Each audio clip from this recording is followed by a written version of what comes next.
it's that time of the year where officially last season is over. I think we can turn the page on that, and we can officially start to look towards 2023. OTAs haven't happened yet. Training camp hasn't happened yet, but the drafts happen. Rosters are set. There's a lot of things that are going to change the current dynamic in market right now of where players are going to get drafted. Training camp buzz, training camp speculation season, which is just the best. People are just making shit up. It's great. It's awesome. Guys are screaming up draft boards for no reason.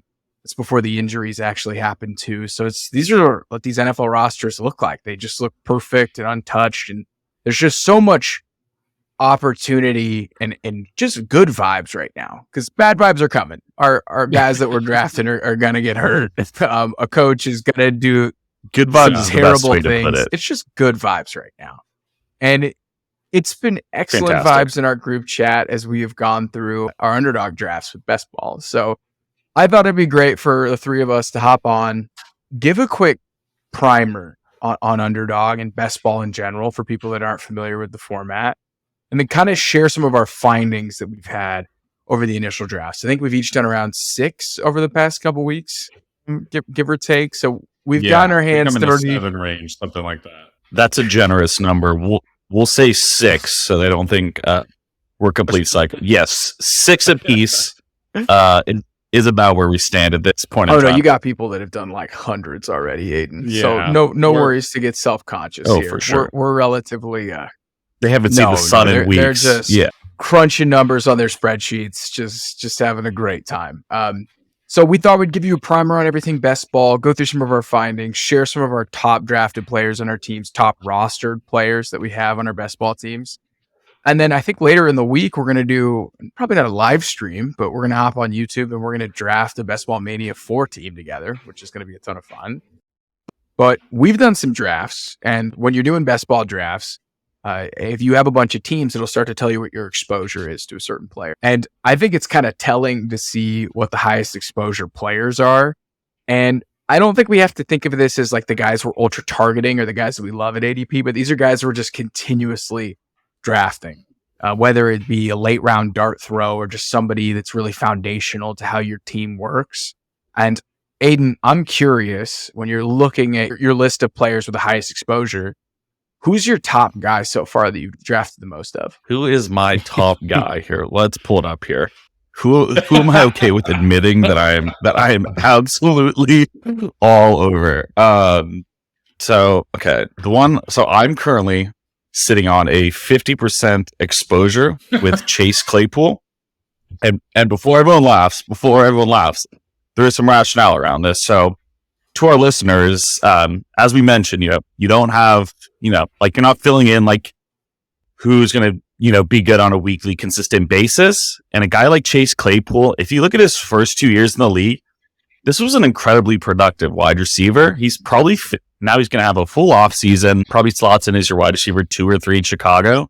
I see a ton of games where he catches a deep ball or goes for, 100 plus with a touchdown.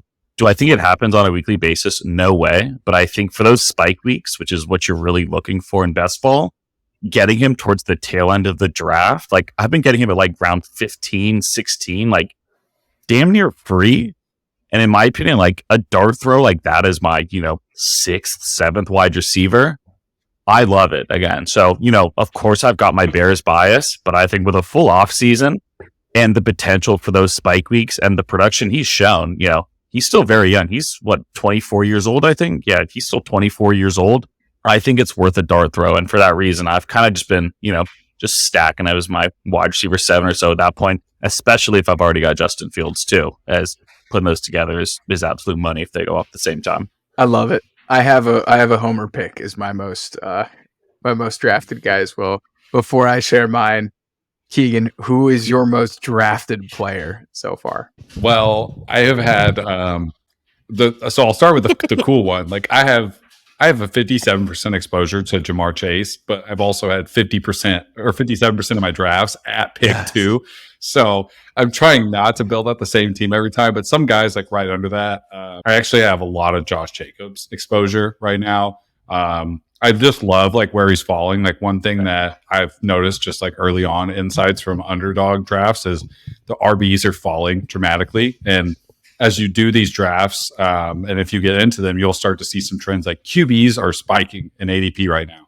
And so what happens there? QBs, like the elites, like Josh Allen, Mahomes, Hurts, Jackson sometimes, like these guys are going in the first 2.5, 3 rounds. Like, and so you're leaving out a ton of pick space for really solid RBs that are falling like around like the 30th pick or kind of the 2-3 wraps. So I'm ending up with a lot of Josh Jacobs. Like if I draft from the second position and I end up with somebody else, and then like my third pick is essentially Josh Jacobs, right?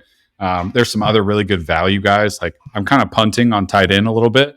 I'm not really building out any elite tight end builds right now. So I'm getting a lot of Gerald Everett in like the really, really late rounds. I mean, his ADP is around like 165. So that's like almost like Aidan's saying with Chase Claypool, like a free buy. And like that's a quarterback stack I like doing is I like stacking Justin Herbert and Gerald Everett together.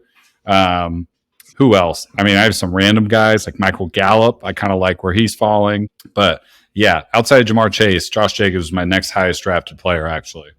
That's pretty nasty if you're starting drafts with Jamar, another wide receiver, and Josh Jacobs. Like, that's pretty ideal. That's pretty tasty. Yeah. There's worse players to have exposure to, Keegan. We do feel for you.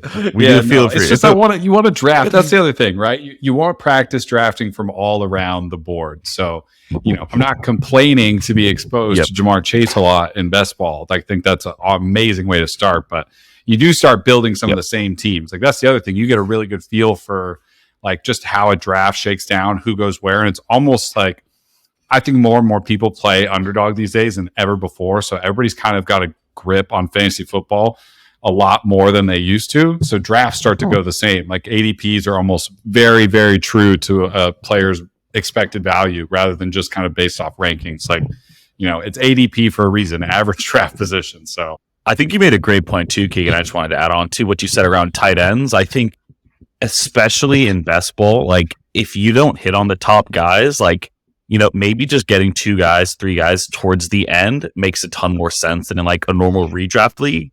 Because what you're essentially doing is just banking on, 3 of those kind of, lower tight ends, just like pretty much catching a touchdown. Like there's not a lot of volume tight ends towards the bottom of the board. So if you're missing out on, the Kelce's, the Kittles, the Mark Andrews, like go ahead and get yourself Gerald Everett. I'm really not doing a whole lot of reaching on my tight ends at the top and really just trying to, stack with my QB. Some of those tight ends. It's Underdog, and these best ball tournaments are all about touchdowns because it is half point PPR, right? It's not like your PPR home league where exactly. A player like a good example is like a Keenan Allen game that goes 7 for 70 but no touchdowns. That's great in a like redraft PPR league, but then you miss out on like that touchdown spike week stuff that you need in Underdog. So those are just things that you have to consider when you're going through your drafts. Shaun, what about you?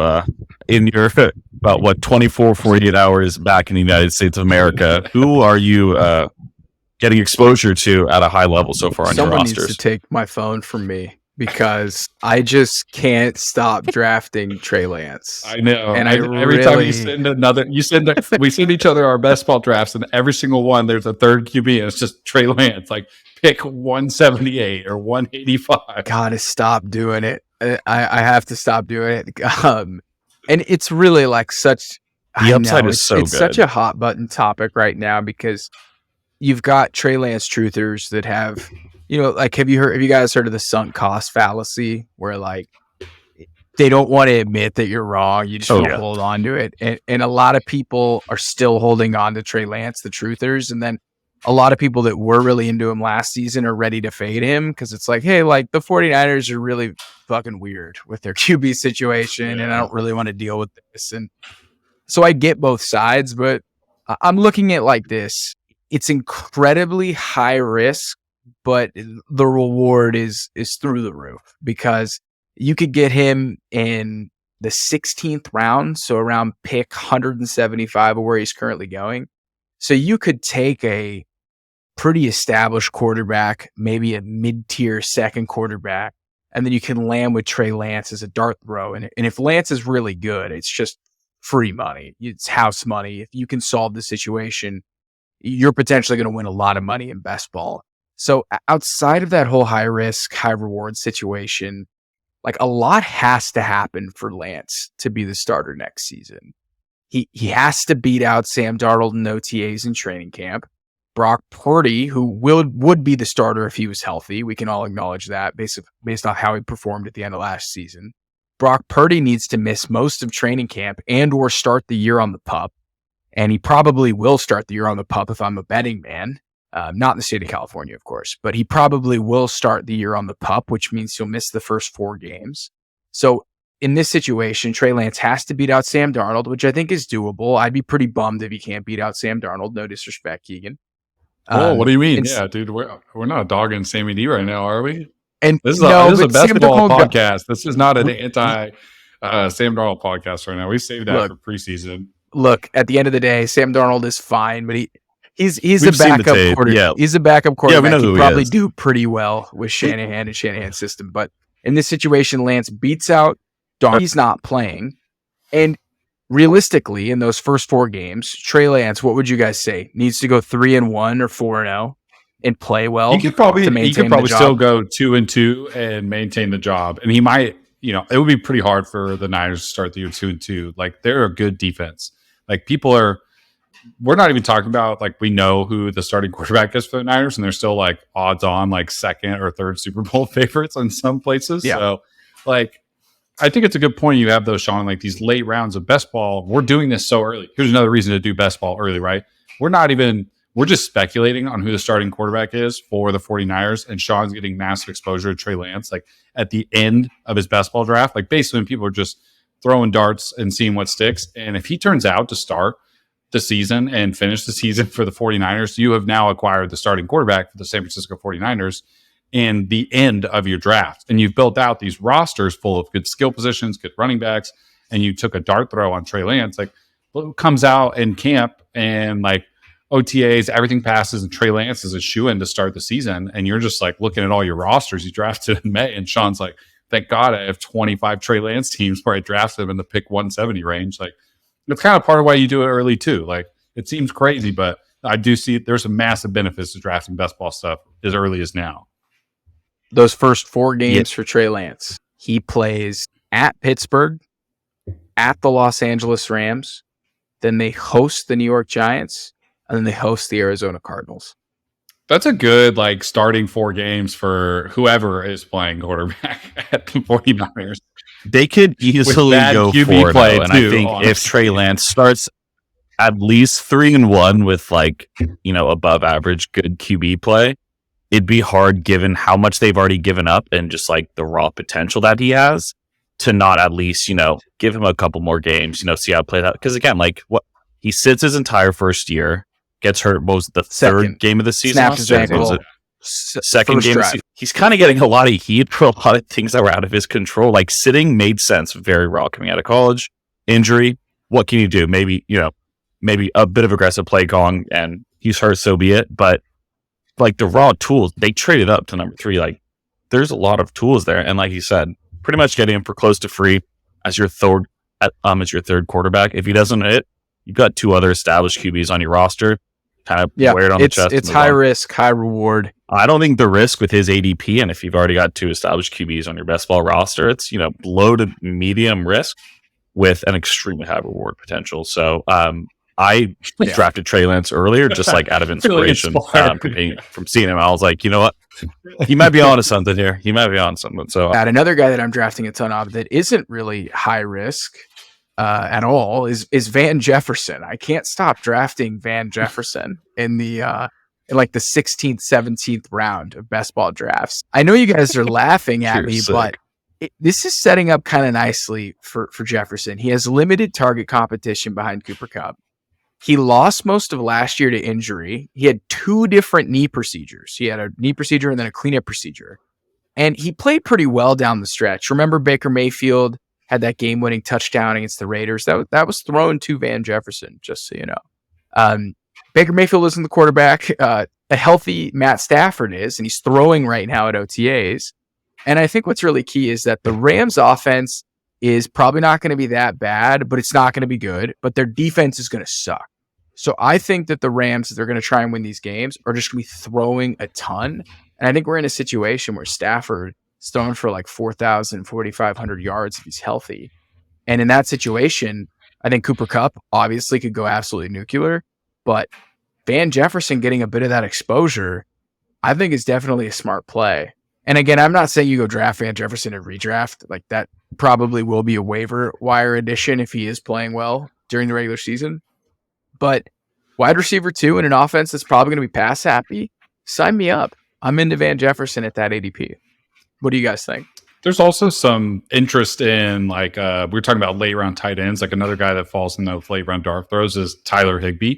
It's like somebody I'm always looking at in like the later half of my underdog drafts, just because of exactly what you said. Like if it's a healthy Stafford again, it's not like there's not weapons around him. Like Cooper Kupp draws a lot of attention, obviously. Like who knows what Cam Akers will be, but Higbee's like a valuable target for Stafford. And I agree. I think they're not going to win a lot of games this year, but it doesn't mean I don't think they're going to be as incompetent on offense as they were last year. I think regression for them is kind of going back to average in terms of offensive output. And I feel like all the Rams players are really low value right now. So I think there's some bargains to be had with an offense like the Rams when you're going on your best ball drafts. Aidan, who else are you targeting? Give us some of your other like sleepers. I'm gonna go to the running back position and go with David Montgomery. So again, like I think he's being overlooked quite a bit with the addition of Jahmyr Gibbs, which again I totally understand. It's the shiny new toy, big play potential. They're gonna line him up all over the field. They've already said he's gonna line up, at slot. He's gonna be motioned every which way. But when you look at David Montgomery and his potential to jump into that offense as the running back 1 and how many points they're going to score as an offense, there's no reason why David Montgomery doesn't have 10 total touchdowns or more and a handful of yards, both passing and both rushing and receiving. And again, he's going about like running back, like what I think it's 20, 25 range. Like you're getting him pretty far down around round 6 or so. I think like the landing spot is in like where you could potentially get him is absolutely worth it. So I've scooped him up in a handful of drafts. I think he's going to have a handful of really valuable weeks for your best ball roster. So I'm high on him. Again, I think he's been completely overshadowed by Jahmyr Gibbs, but with the amount of points that they're going to score and his potential to have a pretty large share of that, they gave him $6 million a year in free agency.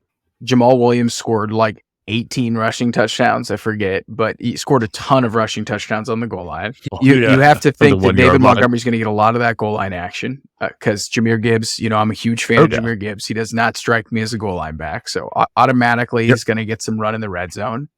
I found something really interesting with David Montgomery. Last season, he had a 10% target share. Now, again, percent isn't insane. It's not like Eckler, CMC, or King Ramondre Stevenson. But 10% is really strong. And especially when you have a quarterback like Jared Goff, who's Mr. Checkdown Charlie. I think he had the lowest ADOT in the league, average depth of target on throws. You partner that with a good receiving profile in David Montgomery and his goal line work. He's getting a lot of valuable touches. So I love that. I think David Montgomery's a smart play. You're not going to have the upside of Jahmyr Gibbs, but instead of like in, home league formats where you're trying to guess which running back's going to have the big week, in best ball, it just automatically will play David Montgomery when he goes off.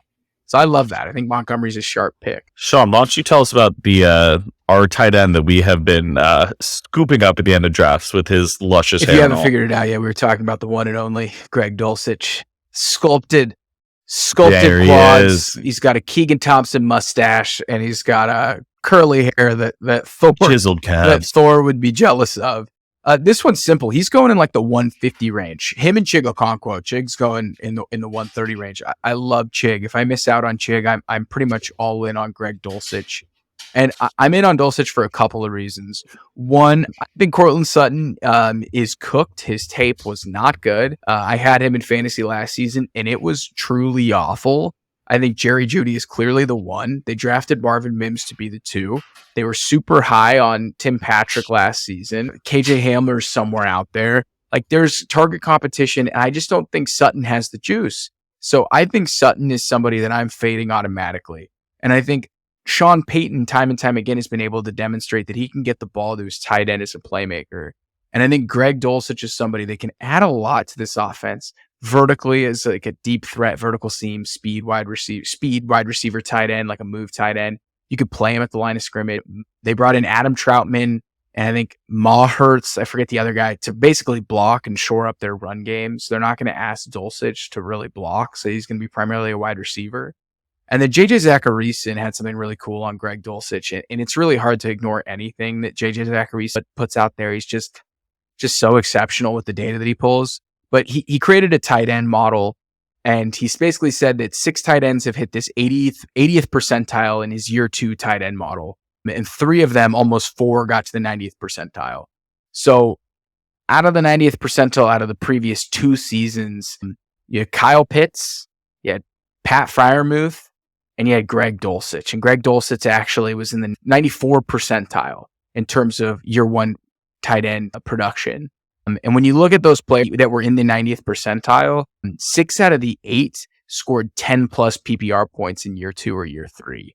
So you're looking at Dulcich as a strong bet to score 10 plus PPR points per game. I think that's just somebody you scoop up in the 150 range without even thinking. I just think he's super talented. I think the target competition isn't really there. And I'm really excited to see what they do in Sean Payton's offense. And then what he did in year 1, which was go over 400 yards in like 10 games, is super impressive. So I'm all in on the curly-headed one, Mr. Dulcich. What do you guys think? You nailed it. I'm all in on him. Again, as a UCLA fan, like I've been a fan of Gregory for years. I followed him for years. Like you said, like it just feels like there's a lot of things to like the new Sean Payton offense. Sean Payton loves his tight ends, his production from year 1. Like Russell Wilson will be better this year. It's like it just feels like there's a lot to like. And the big thing you said was like at the price point, it's like you're silly not to scoop him up at that point for the potential he had. I was going to say, before we move off the Broncos thing, like Russell Wilson's like another really good value at the quarterback position right now too. Like a big part of best ball strategy is Completely agree. stacking. So essentially what that means, like, grab a quarterback, grab a wide receiver, a tight end target, or even like, a running back. So you stack players from similar teams, right? Like Russ is going as quarterback right now? Let's see, I'm just pulling quarterback 18, ADP of 131. Yeah, which is, I was going to guess 20. If we're talking about Russell Wilson, who has been the top fantasy quarterback, and now obviously it's been a while since he's done that, but this is somebody who's done that in his career, and he has really good weapons, like you guys outlined. Like, I think even Jerry Jeudy is a player that I have some shares of and exposure to that is discounted as well, too. So I think the Broncos offense is another good one, and I think another offense that is getting hyped up a little bit right now hyped up in general, just rankings wise, is the Jaguars. And I think there's a value steal there in Christian Kirk, because Calvin Ridley has already been put above Christian Kirk in ADP ranked like an underdog, and people are drafting Calvin Ridley as the de facto number 1. And this is no knock against Calvin Ridley, but if you want to pay that price for Calvin Ridley, kind of in that range, some other people that you're looking at are Amari Cooper, Travis Etienne, who's already on his team, DK Metcalf, Mark Andrews, like Justin Fields to get an elite QB. Like there's some really good players around there. And if, you look at 15, 20 picks away, there's Christian Kirk kind of staring at you right in the face, who was the number 1 wide receiver for Jacksonville last year. I think there's a good discount on a player like Christian Kirk. If you have faith in Calvin Ridley and the Jaguars offense, then I think you should be in on Christian Kirk just as much as you are on Calvin Ridley. Geez, sorry. Nothing against Calvin. It's just been 2 years since he's played football. Like I think they're closer. I completely agree. And we've hyped up Ridley. I love Ridley. I think I'm in the fan club. I wouldn't say the president, but I'm definitely on the executive committee of the Calvin Ridley fan club. But I genuinely think that Christian Kirk and Calvin Ridley will probably have similar output seasons. I think Ridley may edge him out in touchdowns, but in terms of like target share, I think they're going to be pretty similar. And right now they're really drafted as Calvin is like not a full tier above Christian Kirk, but like the de facto number 1. When I think it's more a 1A, 1B, and undetermined where they finish. I mean, I think Christian Kirk should go above, some guys like Keenan Allen should go before DeAndre Hopkins, should go before Terry McLaurin, Christian Watson. And like, these are all players that are floating around him or near him and potentially even going before him as well too. And I think he should be ahead of all those guys. That's another really good player discount, I think, right now, just looking at how the board is going and like what other people are drafting as. And I said this earlier about running backs, but just in general, there's a whole gang of running backs that you can acquire for really cheap. The Josh Jacobs, David Montgomery is a good example. Ramondre Stevenson is at a discount in best ball drafts right now when I don't think he should really be drafted. Like, we're drafting him a bit low because it's the Patriots, and maybe I understand that, but they didn't bring anybody else extra to take away touches. James Robinson, the player that was cut by the Jets and the Jaguars, is not going to mess with Mondre's stock. Like, I think there's a lot of good value in him right now as well too. It's like a bona fide RB number one with a ton of volume coming his way, and we're not drafting. There's been some Ty Montgomery buzz. Blah blah blah. Yeah, there's been some Ty Mont buzz. There's been some Pierre Strong buzz. There's been buzz from the running backs coach. They don't want to make Ramondre Stevenson a 3-down back. Ramondre Stevenson had a 16% target share last year. I don't know if that's the player that he's going to be, and I don't know how good this Patriots team is. I think it's going to suck ass, to be quite transparent. He's going to need to be on the field when they're losing to get those dump off passes in those catch up modes. But I'm sorry, he's the best player on their offense, so I just don't know why by far. And he was so good as a receiver. I just don't know why you would turn him into. I don't know why you take him off the field. I just really don't. So I love Ramondre. Another guy that I'm taking in this range a ton, and you talked about the Jaguars, is Travis Etienne. And there's been a lot of negative buzz on Etienne. A lot of people have brought up the fact that they drafted Tank Bigsby in the 3rd round. A lot of people have brought up the fact that Doug Peterson's been transparent about how they need more running backs in that room to keep Travis fresh. I don't think Travis is a 25 touch a game, 20 touch a game player. I do think he probably is in that like 14 to 18 range. That probably makes the most sense for Travis Etienne.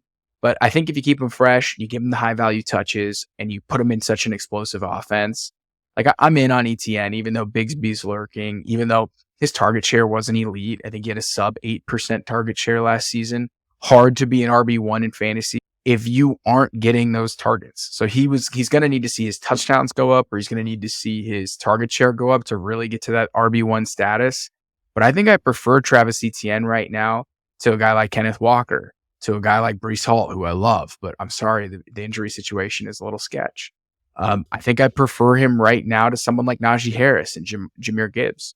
So he's in that tier. I think I have Ramondre above Etienne in my opinion.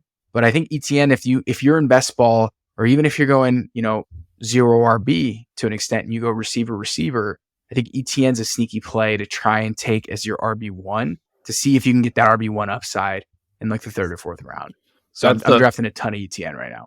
Yeah, ripping off what you said, Shaun, that's one of my biggest takeaways is you can go, like, I feel like in the past, or, we've moved away from RBs are super valuable that you take right away. And right now, Underdog, all the craze is like elite wide receivers, elite quarterbacks. And that's why you're getting these major discounts. Like, there's a couple good running backs in that range that you just mentioned, Etienne being one of them, Ramondre's in there.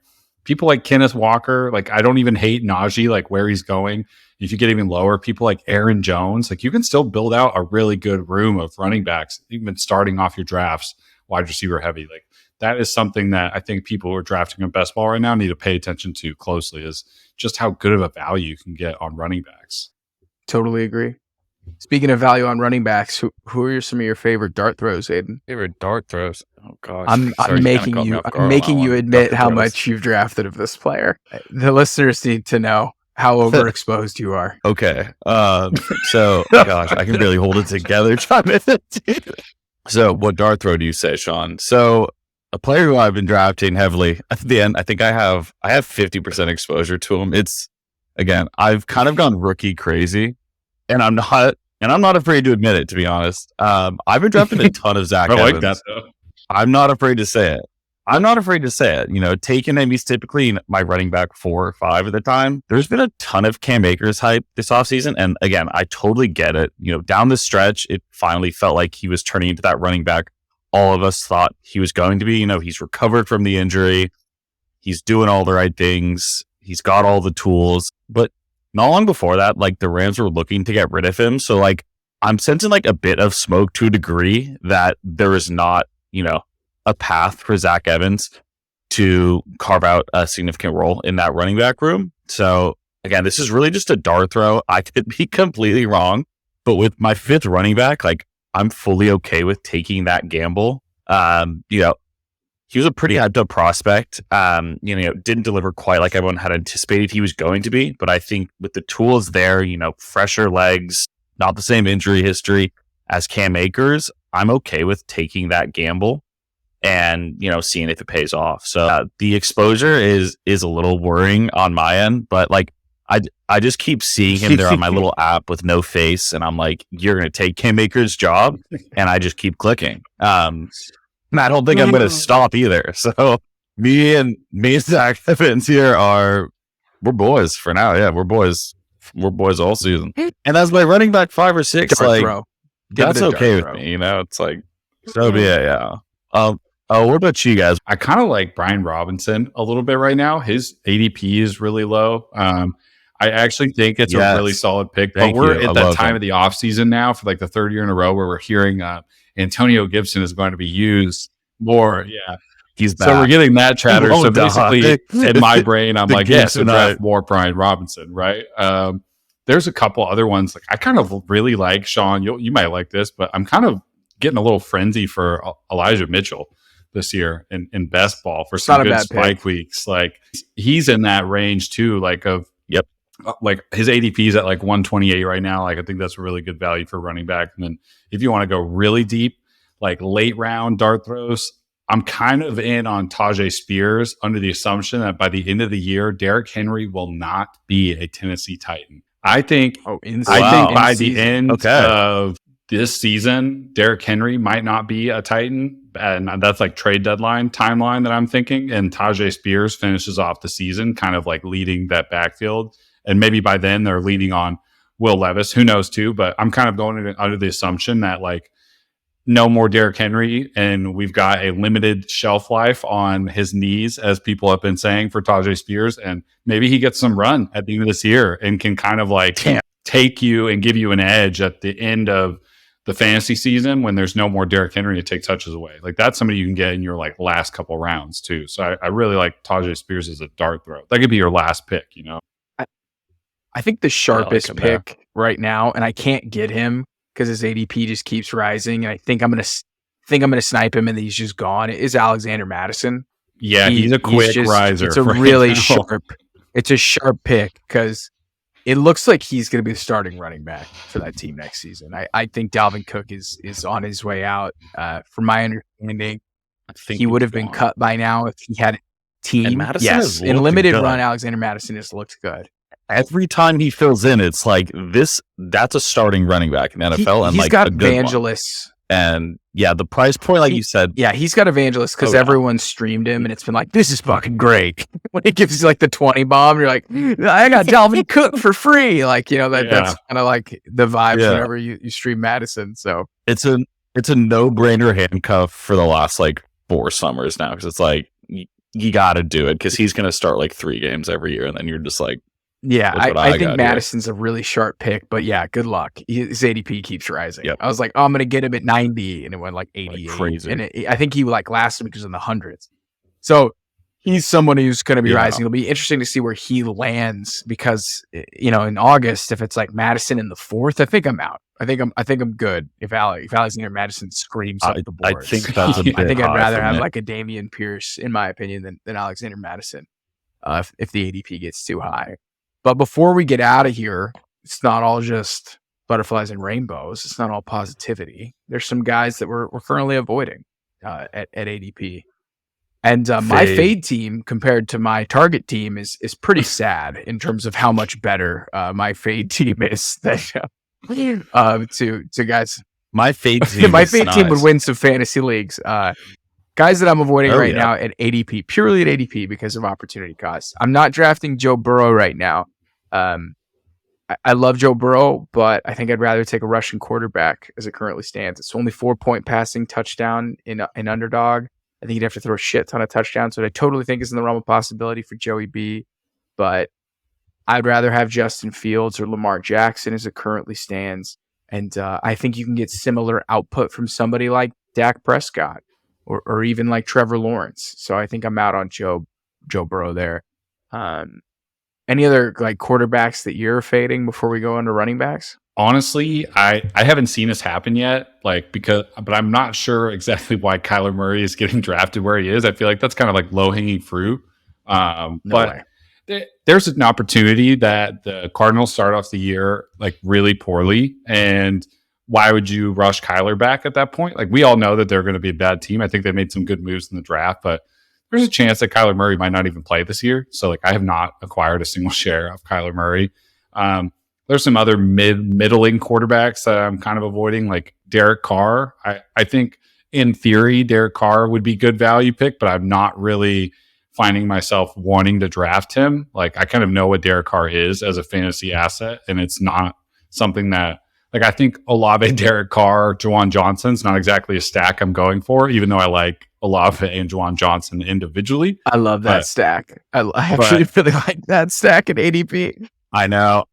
I'm kind of pro Derek Carr. It's funny you say that because one of the QBs that I'm really fading is Jordan Love, and you can pretty much get him around the same spot, around 135. And like, you look at a guy like Jordan Love who's just like never really been elite at any level of his football career and extremely unproven. And you can get him versus Derek Carr. You know, go into an offense where he looks like he's going to be pretty productive, probably your QB 2 or 3 in best ball. And yeah, to your point about Derek Carr, if it's between Derek Carr and Jordan Love for me, it's such a no-brainer at pretty much the same price. Like, Derek Carr smashed. Yeah, and maybe I'm a little too low on Derek Carr, but I think in that range of quarterbacks that are around there, you know, I'm hoping I'm not drafting Derek Carr purely for the fact that I hopefully have like a Daniel Jones, Justin Herbert situation, or like I like Kirk a lot this year because he's got so many good weapons, or maybe you've got one of the Konami guys like Justin Fields, Lamar Jackson, Josh Allen, Jalen Hurts, and you went super elite, and then you pair that with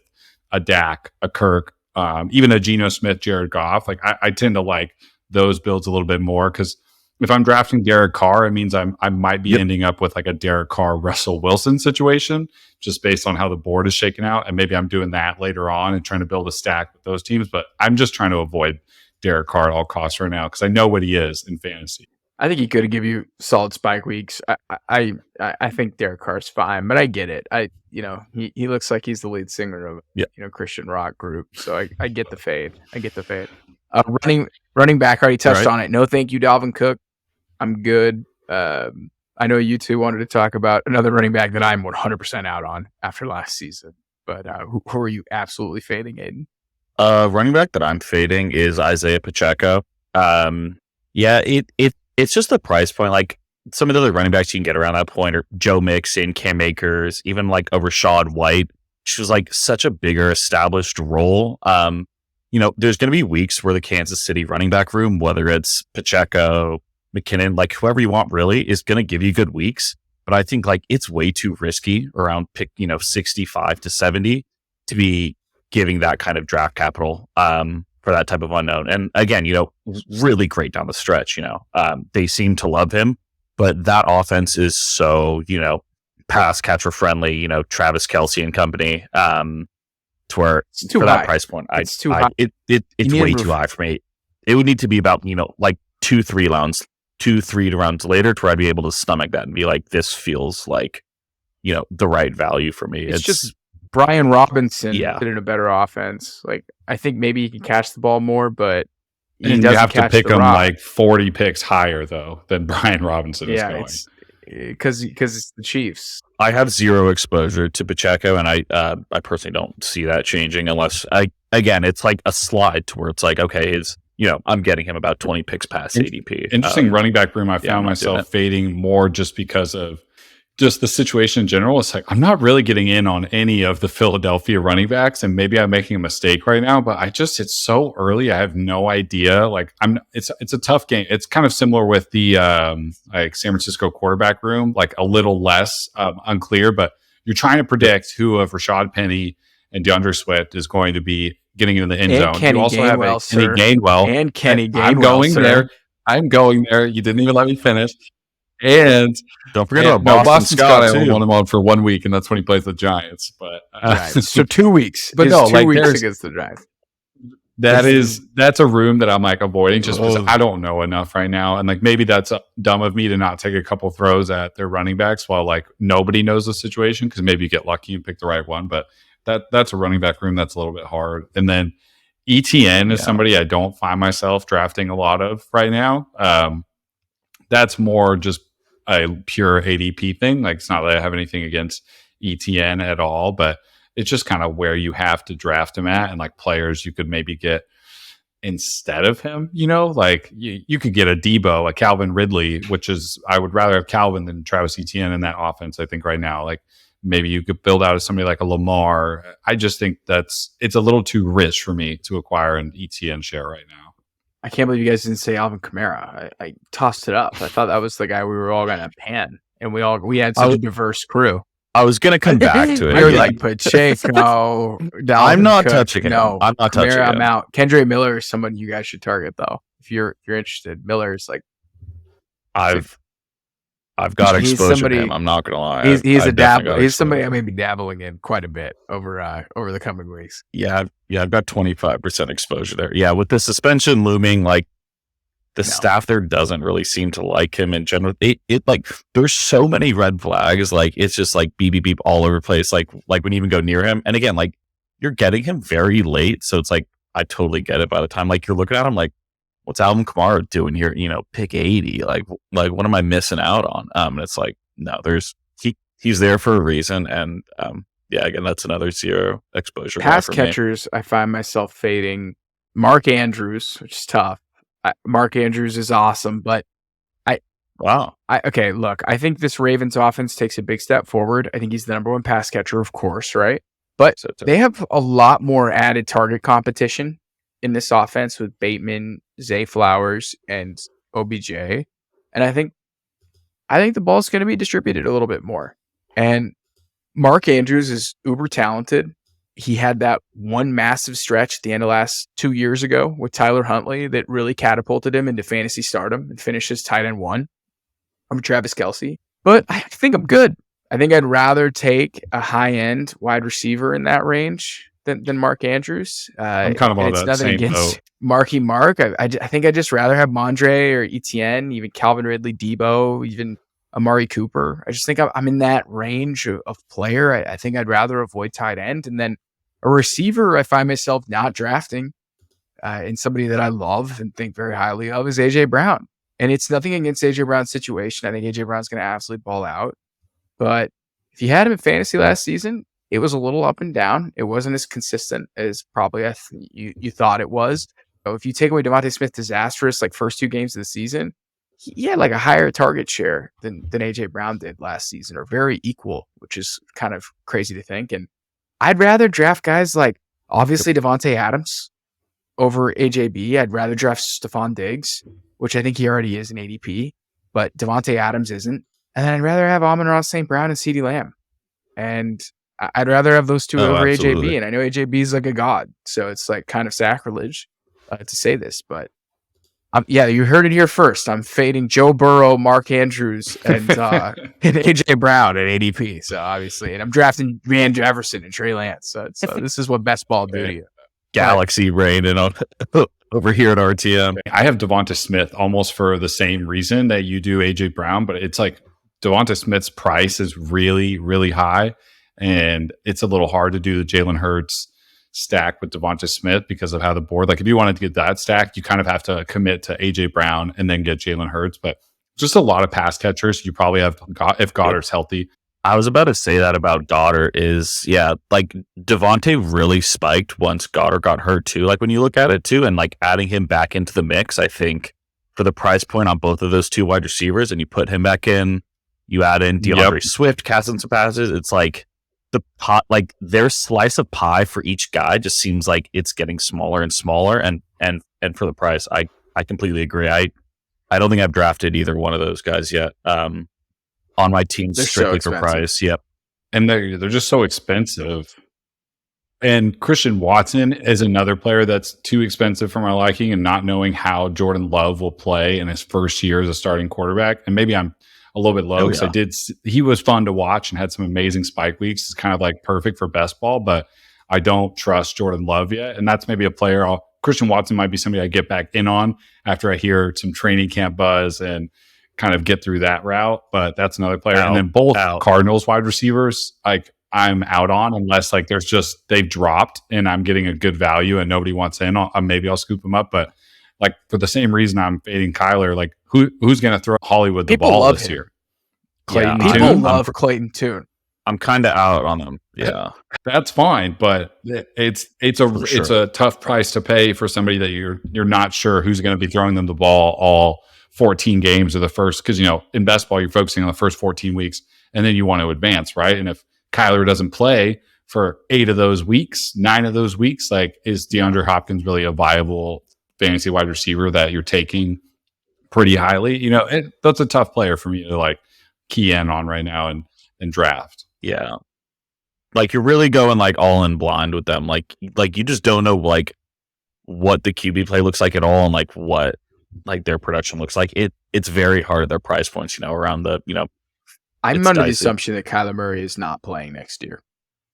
I think that might be a little harsh, but I just don't think he's going to play. That's my kind of where I'm at. And I could be wrong, but that's how I'm approaching drafts. I think he plays because I think I think they want to get rid of him. Like, I think they want to get out of that contract. So I think they do bring him out late as, like an audition, some fresh tape. He is healthy. It's time to move on from him, type thing. But yeah, we'll see what happens there. But you can't trade him. If he gets hurt, if he re-aggravates his knee injury, because a lot of that money's guaranteed, it's over. You can't trade him. So it's almost like if they're like the worst team in football off the jump, and it's like he's like progressing, right, and he's doing fine, like there's really no reason to bring him out. Like that's just but if they're like also surprise people and they win some games, and I don't know that's which would be crazy, but that's a rudderless crazier things have happened. That's a rudderless ship. When Trey Lance loses to the Cardinals to start the season, it's going to be incredible.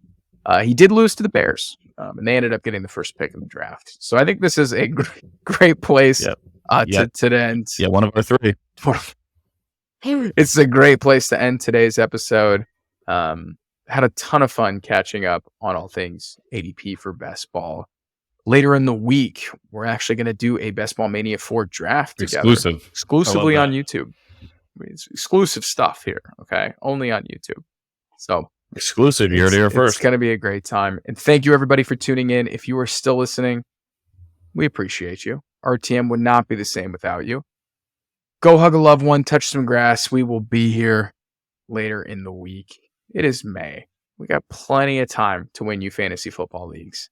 So take a deep breath, enjoy it, have fun, and we'll start to get you serious and ramped up by the time July and August come around. Well, thank you, boys. Thank you for joining, and until next time.